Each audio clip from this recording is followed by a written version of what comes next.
दोस्तों, आप सभी का मेरे चैनल पर स्वागत है। दोस्तों, आज इस वीडियो में हम बात करने वाले टॉप 30 क्वेश्चन है बायोलॉजी का। ठीक है, तो चलिए दोस्तों हम वीडियो को स्टार्ट करते हैं। सबसे पहला क्वेश्चन है कि हार्मोन शब्द का नामकरण किसने किया था।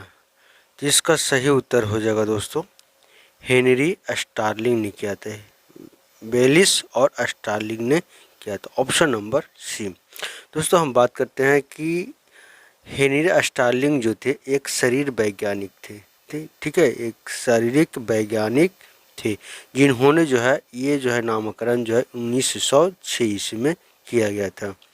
हार्मोन का एक और नाम है दोस्तों, जो दूसरा नाम कह सकते हैं हम इसको, दूसरा नाम है ग्रंथि रस। ठीक है, इसको याद रखिएगा। हार्मोन का दूसरा नाम क्या है? ग्रंथि रस है। चलिए नेक्स्ट क्वेश्चन है 32 नंबर कि पृथक्करण का नियम किसने दिया था। ठीक है, पृथक्करण का नियम किसने दिया था? तो इसका सही उत्तर हो जाएगा मेंडल ने दिया था। ठीक है, और डार्विन जो थे दोस्तों क्या थे? वो आपका जैव विकास का सिद्धांत दिया था। ठीक है, चलिए नेक्स्ट क्वेश्चन है 33 नंबर कि जीव विज्ञान शब्द का प्रयोग सर्वप्रथम किसने किया था। तो जीव विज्ञान का सर्वप्रथम जो है ट्रेविरेनस और लैमार्क ने किया था, ऑप्शन नंबर ए। ठीक है, इनको दोस्तों जो विज्ञान शब्द है वो कहाँ से लिया गया था? ग्रीक शब्दों से बनाया गया है। इन शब्दों से बनाया गया, ग्रीक शब्दों से बनाया गया। और जीव विज्ञान के पिता कौन हुए? तो जीव विज्ञान के पिता जो है कौन हुए? अरस्तु हुए। इसको याद रखिएगा। ठीक है, शब्द का प्रयोग सबसे पहले जो है ट्रेविरेनस ने किया था और लैमार्क ने किया था, लेकिन जीव विज्ञान के पिता कौन हुए? अरस्तु हुए। इसको याद रखिएगा। ठीक है, और दोस्तों हम बात करेंगे कि भारत में जीव विज्ञान के पिता कौन हुए। तो याद रखिएगा पुष्पमित्र भार्गव। ठीक है, इसको याद रखिएगा, पुष्पमित्र भार्गव जो हुए वो भारत में जीव विज्ञान के जनक हुए। चलिए नेक्स्ट क्वेश्चन है 34 नंबर। 34 नंबर है कि जीव विज्ञान के जनक किसने कहा जाता है। तो जीव विज्ञान के जनक जो है अरस्तु को कहा जाता है। इनको कहा जाता है? अरस्तु को कहा जाता है। मैंने अभी आपको डिस्कशन किया था। चलिए नेक्स्ट क्वेश्चन है 35 नंबर। 35 नंबर क्वेश्चन है कि वनस्पति विज्ञान के जनक किन्हें कहा जाता है। तो वनस्पति विज्ञान का जनक थियोफ्रेस्टस को कहा जाता है। ठीक है, थियोफ्रेस्टस को वनस्पति विज्ञान का के जनक के नाम से जाना जाता है। ठीक है, नेक्स्ट क्वेश्चन है 36 नंबर कि बॉटनी शब्द का उत्पत्ति किस भाषा के शब्द से हुई है। तो बॉटनी शब्द भी जो है दोस्तों ग्रीक वर्ड से जो है इसका उत्पत्ति हुआ है, ऑप्शन नंबर ए। चलिए नेक्स्ट क्वेश्चन है 37 नंबर। 37 नंबर क्वेश्चन है कि फाइकोलॉजी में किसका अध्ययन किया जाता है। तो फाइकोलॉजी में जो है दोस्तों क्या होता है कि शैवाल को अध्ययन किया जाता है। ठीक है, और कवक को जो है माइकोलॉजी अध्ययन किया जाता है। ठीक है, इसको याद रखिएगा, कवक को जो है माइकोलॉजी में अध्ययन किया जाता है। और विषाणु को वायरोलॉजी में अध्ययन किया जाता है। ठीक है, वायरोलॉजी अध्ययन क्यों कहा जाता है, और शैवाल को फैकोलॉजी। चलिए नेक्स्ट क्वेश्चन है 38 नंबर क्वेश्चन। 38 नंबर क्वेश्चन है कि पर्यावरण का अध्ययन जीव विज्ञान की किस शाखा के अंतर्गत आता है। ठीक है, जिसका सही उत्तर हो जाएगा पारिस्थितिक तंत्र के अंतर्गत आता है। पारिस्थितिक तंत्र के अंतर्गत जीव विज्ञान आता है। चलिए नेक्स्ट क्वेश्चन है 39 नंबर क्वेश्चन, बहुत इंपॉर्टेंट क्वेश्चन है दोस्तों कि 39 नंबर डेंड्रोलॉजी का संबंध किससे है। तो डेंड्रोलॉजी का संबंध जो है झाड़ियों से संबंधित है। ठीक है, और वृक्षों का संबंध जो है जिसको अध्ययन किया जाता है वो आपका जो है पौधा विज्ञान कहते हैं। क्या कहते हैं? पौधा या पादप विज्ञान भी इसको कहते हैं। और पुष्पों का अध्ययन को क्या कहा जाता है? फ्लोरीकल्चर कहा जाता है। क्या कहा जाता है? फ्लोरीकल्चर कहा जाता है फूलों के अध्ययन को। ठीक है, या पौधे के अध्ययन को भी कह सकते हैं पादप विज्ञान। ये सब याद रखिएगा, ठीक है।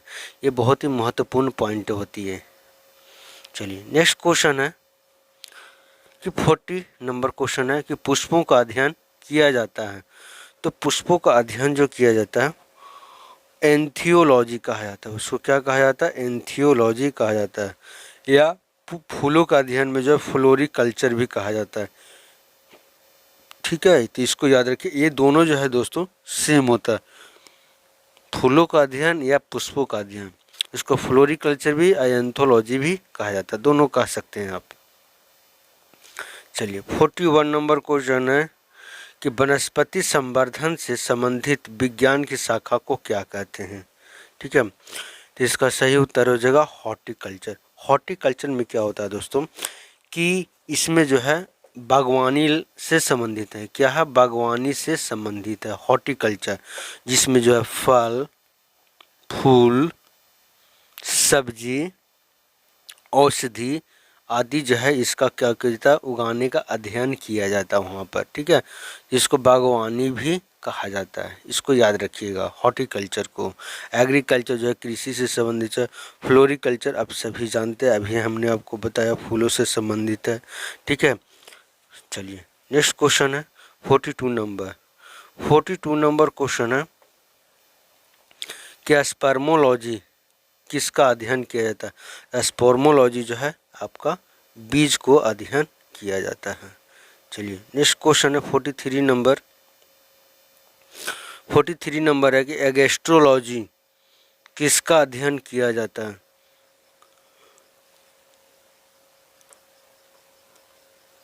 एगेस्ट्रोलॉजी में जो है घासों का अध्ययन किया जाता है। फलों में जो है किसको अध्ययन किया जाता है,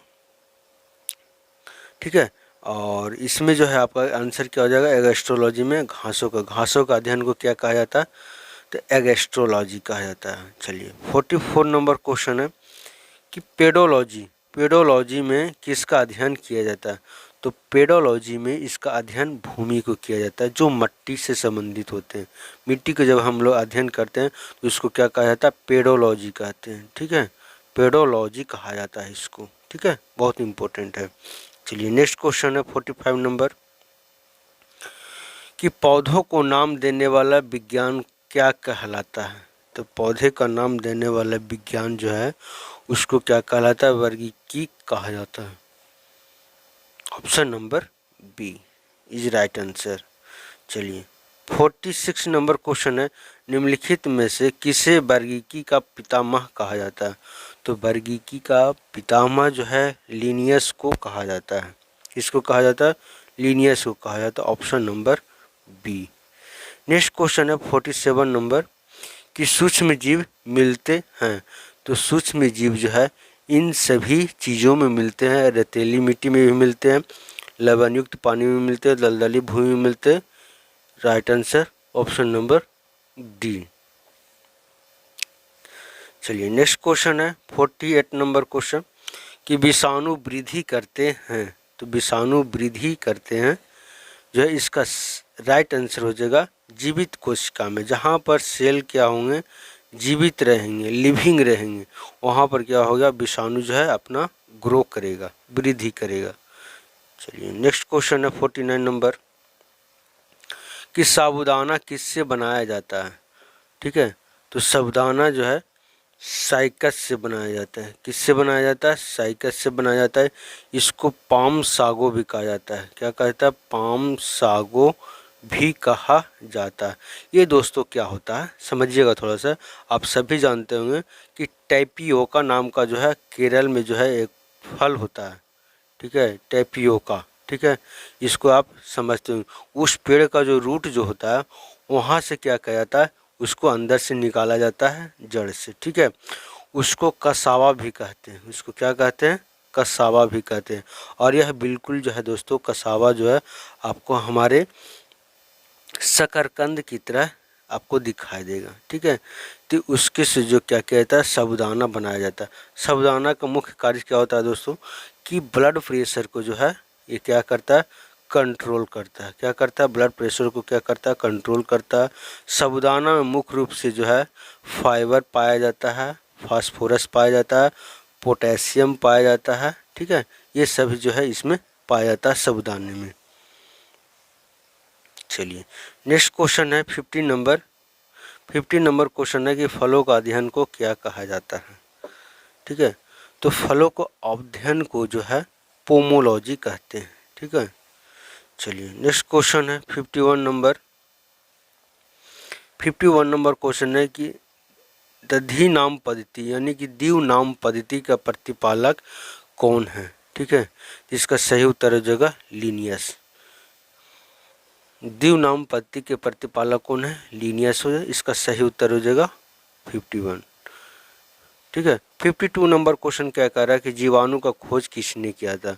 तो जीवाणु का खोज जो है ल्यूवन हॉक ने किया था। किसने किया था, ल्यूवन हॉक ने किया था। और रॉबर्ट हुक जो है सेल का जो है खोज किए थे। ठीक है, और ल्यूवन हॉक जो है बैक्टीरिया का खोज किए थे। थोड़ा सा बैक्टीरिया के बारे में समझिएगा दोस्तों।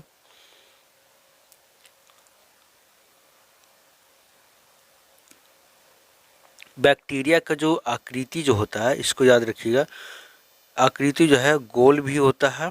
ठीक है, या मुक्त चंद्राकार होता है। क्या होता है, मुक्त चक्राकार होता है, जो क्या होता है छड़नुमा होता है। ठीक है, इसको याद रखिएगा, कभी कभी एग्जाम में जो है पूछ दिया जाता है कि जीवाणु का आकृति कैसा होता है। चलिए नेक्स्ट क्वेश्चन है 53 नंबर कि जिस पौधे पर बीज बनते हैं किंतु पुष्प नहीं लगते उस पौधे को क्या कहा जाता है। ठीक है, उस पौधे को जो है अनावृति कहा जाता है। ऑप्शन नंबर डी, आप ध्यान से देखिएगा, क्या कहा जाता है, अनावृति कहा जाता है। यानी कि उस पौधे पर बीज तो बनते हैं लेकिन पुष्प क्या होते हैं, नहीं बन पाते। ठीक है, तो ऐसे पौधों को अनावृति बीज ही कहा जाता है। चलिए नेक्स्ट क्वेश्चन है 54 नंबर क्वेश्चन। 54 नंबर क्वेश्चन है कि जीवाणुओं की साधारण आकृति क्या होती है। तो जीवाणुओं की साधारण आकृति छड़ रूपी होती है। मैंने अभी इस क्वेश्चन के बारे में डिस्कशन किया है। चलिए नेक्स्ट क्वेश्चन है 55 नंबर क्वेश्चन है कि जो जीवाणु आकार में सबसे छोटे होते हैं क्या कहलाते हैं। तो जो जीवाणु आकार में सबसे छोटे होते हैं उनको गोलाणु कहते हैं। वो हल्का जो है क्या होते हैं, सर्किल आकार का होते हैं, इसीलिए गोलाणु कहा जाता है। Option number B. Next question है 56 नंबर कि निम्नलिखित में से कौन सा रोग बैक्टीरिया से होता है। ठीक है, तो बैक्टीरिया से कौन सा रोग होता है। ऑप्शन इसका हो जाएगा तपेदिक। बैक्टीरिया से रोग होते हैं। चेचक और पीलिया जो है दोस्तों क्या होता है, वायरस से होते हैं। ठीक है, इसको याद रखिए। तो तपेदिक क्या हो जाएगा, बैक्टीरिया से रोग होने वाला है। ठीक है, 57 नंबर क्वेश्चन है कि मानव की आंत में पाए जाने वाले जीवाणु है। तो मानव के आंत में जो पाया जाता है, कौन सी जीवाणु पाया जाता है, तो एसररीसिया कोलाई पाया जाता है। याद रखिएगा, बहुत इंपॉर्टेंट क्वेश्चन है। एसररेसिया कोलाई नाम का जो है बैक्टीरिया जो है पाया जाता है, और ये लगभग जो है 100 ट्रिलियन के आसपास पाया जाता है। ठीक है, इसको याद रखिए, 100 ट्रिलियन के आसपास पाया जाता है। मनुष्य में जो है दोस्तों बैक्टीरिया जो है ज़्यादातर आंत में पाया जाता है। ठीक है, मुंह में पाया जाता है, और गले में पाया जाता है, और त्वचा में पाया जाता है। इसको याद रखिएगा, बहुत इंपॉर्टेंट क्वेश्चन। अब हम थोड़ा सा बात कर लेते हैं दोस्तों कि मानव शरीर का सबसे बड़ा बैक्टीरिया का नाम क्या है। ठीक है, तो सबसे बड़ा बैक्टीरिया का नाम जो है याद रखिएगा थियोमार्ग रीटा है। क्या नाम है, थियोमार्ग रीटा मैग्नीफा है। ठीक है, इसको याद रखिएगा, मैग्नीफा है। बहुत बढ़िया क्वेश्चन था। और छोटा बैक्टीरिया की बात करेंगे कि मानव शरीर का सबसे छोटा बैक्टीरिया जो है वो कौन सा है, आप सभी जानते हैं दोस्तों, माइकोप्लाज्मा। ठीक है, माइकोप्लाज्मा है हमारे शरीर का सबसे छोटा बैक्टीरिया। चलिए नेक्स्ट क्वेश्चन है 58 नंबर कि एंटीबायोटिक्स अधिकांशतः पाया जाता है। तो एंटीबायोटिक्स जो है अधिकांशतः बैक्टीरिया में ही पाया जाता है, विषाणु में नहीं, कवक में नहीं, आवृत्ति जीवियों में भी नहीं पाया जाता है। चलिए 59 नंबर क्वेश्चन है कि सबसे छोटा जीव कौन सा है, तो सबसे छोटा जीव जो है आपका क्या हो जाएगा, माइकोप्लाज्मा। हाँ, ऑप्शन नंबर ए, अभी मैंने डिस्कशन किया है। चलिए 60 नंबर क्वेश्चन है और दोस्तों आज का लास्ट क्वेश्चन है। चलिए, तो 60 नंबर क्वेश्चन है कि निम्नलिखित में से कौन सा रोग जीवाणु के कारण होता है। तो जीवाणु के कारण जो है वो हैजा होता है, और पेचिश जो है और चेचक जो है वो क्या होता है, वायरस होता है। तो दोस्तों अगर वीडियो अगर अच्छी लगी हो तो चैनल को ज़रूर सब्सक्राइब कर लीजिएगा और अपने दोस्तों के पास ज़रूर शेयर कीजिएगा। दोस्तों आज के लिए इतना ही।